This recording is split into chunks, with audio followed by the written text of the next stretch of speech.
Yang juga jadi sorotan, Saudara, Mahkamah Agung menolak permohonan peninjauan kembali 7 terpidana kasus pembunuhan Vina dan Eki di Cirebon, Jawa Barat. Salah satu alasan adalah bukti baru yang diajukan terpidana dinilai tidak sesuai ketentuan. Keluarga terpidana kasus Vina dan Eki di Cirebon, Jawa Barat tak kuasa menahan tangis. Mereka menangis histeris setelah Mahkamah Agung menolak upaya peninjauan kembali kasus kematian Vina tahun 2016 lalu. Mereka menilai keputusan MA yang menolak PK sangat mengecewakan dan tidak berkeadilan. Mereka memohon Presiden Prabowo Subianto membebaskan para terpidana. Salah satu keluarga terpidana meyakini para terpidana tidaklah bersalah atas apa yang dituduhkan.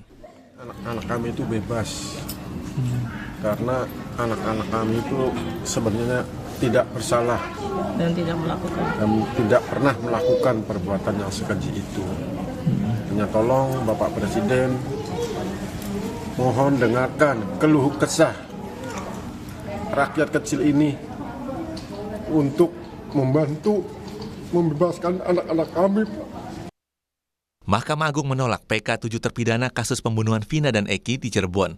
Beberapa hal yang menjadi pertimbangan karena Hakim MA menilai tidak ada kekhilafan dalam mengadili para terpidana dan bukti baru yang diajukan terpidana dinilai tidak sesuai ketentuan. 7 terpidana kasus ini tetap dengan putusan sebelumnya yang dijatuhi hukuman seumur hidup. Pada hari Senin, tanggal 16 Desember 2024, dengan putusan yang pada pokoknya menolak permohonan peninjauan kembali para terpidana. Dengan ditolaknya permohonan PK para terpidana tersebut, maka putusan yang dimohonkan PK tetap berlaku. Kepaniteraan Pidana Umum Mahkamah Agung setelah perkara diminutasi akan segera menyelesaikan proses administrasi perkara para terpidana dan setelahnya akan mengirimkan kembali kepada pengadilan pengaju, dalam hal ini Pengadilan Negeri Cirebon. Sementara itu, pasca putusan Mahkamah Agung yang menolak PK, kuasa hukum terpidana kasus pembunuhan Vina dan Eki menyebut masih ada beberapa langkah hukum lain untuk mengupayakan pembebasan para terpidana. Salah satunya mengajukan gerasi ke Presiden.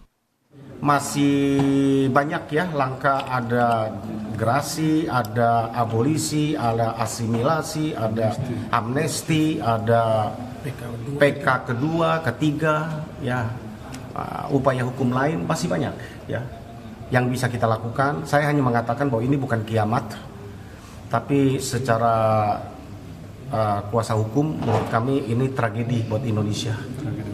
Tragedi hukum. Ya, kasus Vina dan Eki menyita perhatian publik. Peristiwa yang terjadi 2016 lalu ini diduga ada kesalahan prosedur penanganan kasusnya oleh Polres Cirebon.